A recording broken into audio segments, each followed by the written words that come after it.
Buenas tardes, mi nombre es Isabel Bestué y soy la directora de las obras de restauración de varios tramos en la muralla Ciri de Granada.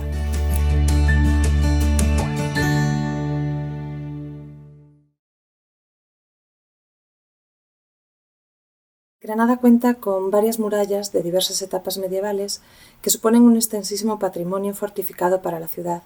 encontrando restos de cinta que se retrotraen a las etapas ibérica y romana de los asentamientos sobre la actual colina del Albaicín. Este recinto se definió finalmente durante la etapa cirí medieval, es decir, a partir del siglo XI, dando como resultado una cinta que se conoce hoy como Alcazaba Cadima o Alcazaba Antigua. Las murallas de Granada, en su conjunto, han sido objeto de reparaciones prácticamente desde su construcción y más actualmente el Estado se ha venido ocupando de su conservación desde los años 50 del siglo pasado, casi de manera ininterrumpida. En los años 2011 y 2012 es necesario ejecutar diversas obras de emergencia en las murallas que llevan al IPC a plantear la necesidad de redactar un plan director que coordine las labores de conservación de las murallas del Alcazaba Cadima.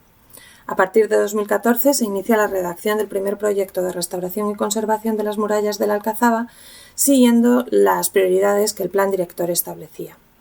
En diciembre de 2016 se inician las obras que nos ocupan actualmente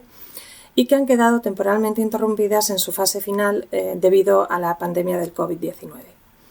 La obra que se está llevando a cabo plantea la restauración de 4 tramos de la muralla del recinto del Alcazaba Cadima: la Torre de las Tres Caras, la Ermita de San Cecilio o Puerta de Babcastar, los lienzos y torre de la zona de cementerio de San Nicolás y la torre que se encuentra oculta entre la mezquita en el mirador de San Nicolás y el convento de las Hermanas Agustinas Recoletas, así como entre varias viviendas de la zona del Albaicín. A la finalización de estas obras se prevé iniciar la restauración del siguiente tramo de muralla, comprendido entre el Arco de las Pesas y el Carmen del Aljibe del Rey. Las obras que se están llevando a cabo actualmente han consistido en el saneado y recuperación de la Torre de las Tres Caras, muy alterada y deteriorada tras la restauración de 1983 y las posteriores obras de finales de los 90,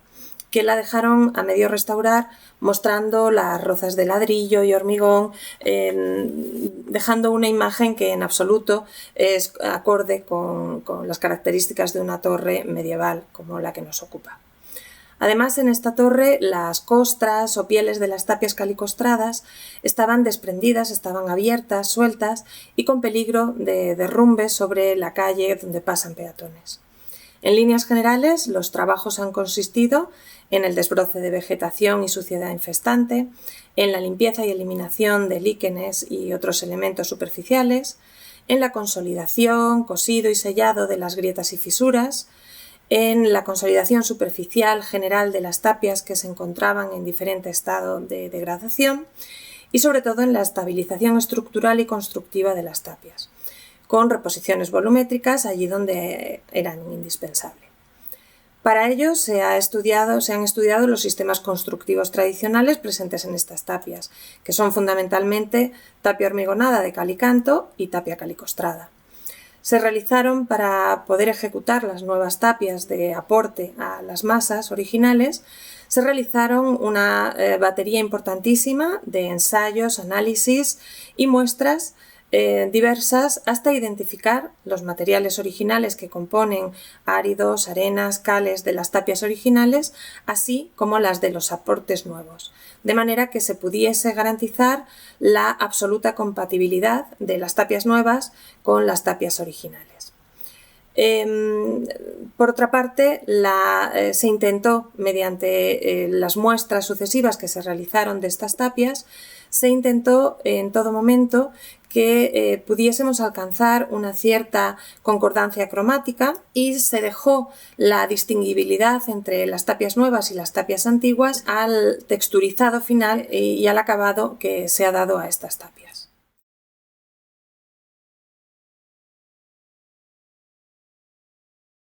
La actuación en la zona correspondiente a los lienzos de muralla y la torre que se sitúan en calle Cementerio de San Nicolás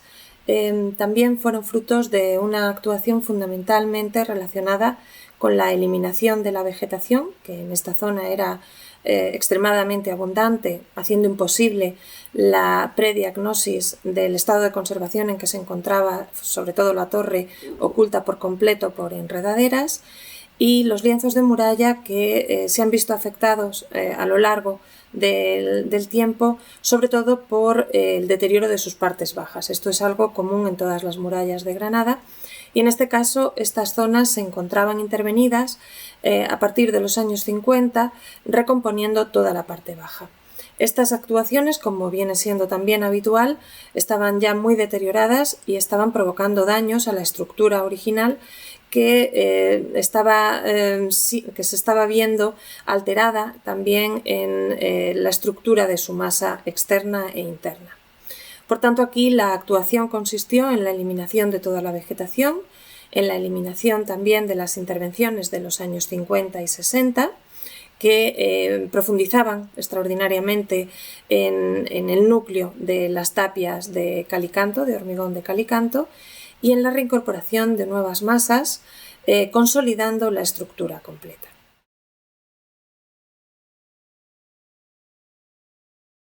Bien, por otra parte, la actuación sobre la ermita de San Cecilio, o puerta de Hernán Román, o puerta de Babcastar, como también se la conoce, fue una actuación de gran envergadura. Esta estructura se encontraba muy deteriorada también debido a que las obras realizadas en los años 50 y 70, en su mayor parte ejecutadas en hormigón armado o en hormigones bastardos, se habían deteriorado completamente y peligraban también en muchos casos, habiéndose producido ya numerosos desprendimientos de revestimientos y de piezas de reposición. Esto obligaba a retirar todas las estructuras, dejando a la vista una situación de pérdidas de material, de pérdidas volumétricas muy importantes, fruto en su mayor parte de expolios históricos que habían sido reparados de esta manera en las intervenciones, como digo, de los años 50 y 70. Por tanto, se imponía en esta intervención la recomposición volumétrica de todas aquellas pérdidas que habíamos ido eliminando también y que para asegurar la estabilidad estructural de la fábrica era necesario recomponer, de nuevo, como digo, mediante la incorporación de masas tradicionales siguiendo la técnica tradicional de conformación de tapias. La intervención en esta estructura nos deparó además una gratísima sorpresa, ya que al ir retirando capas de enlucidos sucesivos y de encalados, quedó de manifiesto que se conservaba una parte importantísima de la puerta original medieval, ejecutada en sillería de distintos tipos, conservando estructuras,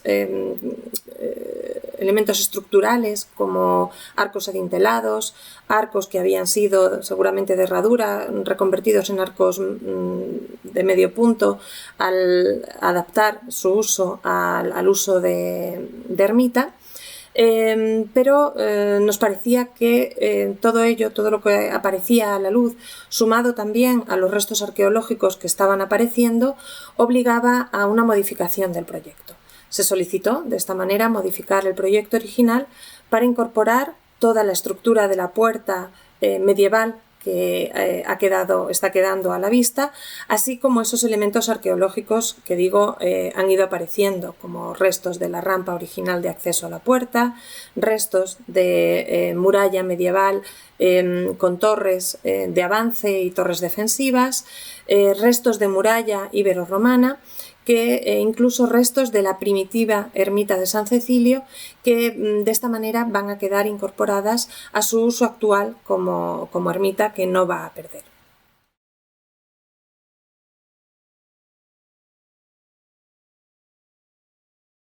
Finalmente, La restauración de la torre situada entre la mezquita de San Nicolás y el convento de las Hermanas Agustinas Recoletas ha aportado también información interesantísima sobre la estructura y usos de las diversas cintas murarias de Granada. Esta torre nazarí es, por tanto, una torre más tardía al resto de muralla que estamos restaurando, ejecutada con tapia calicostrada. Se encontraba muy deteriorada, se encontraba oculta bajo una densa capa de vegetación que ha sido necesaria retirar y que al desaparecer ha dejado a la luz los restos de una estructura de escalera de conexión entre diversos caminos de ronda que se encontraban a distintos niveles. Es decir, esta torre nazarí servía de conexión entre la antigua muralla de la Alcazaba Cadima y nuevas cintas murarias que se fueron generando a lo largo de los siglos y a lo largo de la evolución urbana de la ciudad de la Granada medieval. Por tanto, la recuperación tanto de la torre, muy deteriorada, como digo, como de esta estructura de escalera interna de conexión entre distintos niveles de muralla, aporta una información valiosísima al conocimiento tanto del funcionamiento de las murallas de Granada como de las diversas estructuras que la componen. Y a pesar de que esta estructura no va a poder ser contemplada de manera habitual, puesto que, como digo, la torre se encuentra oculta entre varios edificios que no son de uso público, sí que ha quedado un registro completo tanto del proceso de restauración como de las estructuras que han aparecido y podrá, por tanto, ser conocida a través de los procesos divulgativos que el Instituto de Patrimonio Cultural de España lleva a cabo. Y con esto creo que ha quedado mínimamente resumida la actuación sobre las murallas de Granada y espero que haya sido de su interés. Muchas gracias.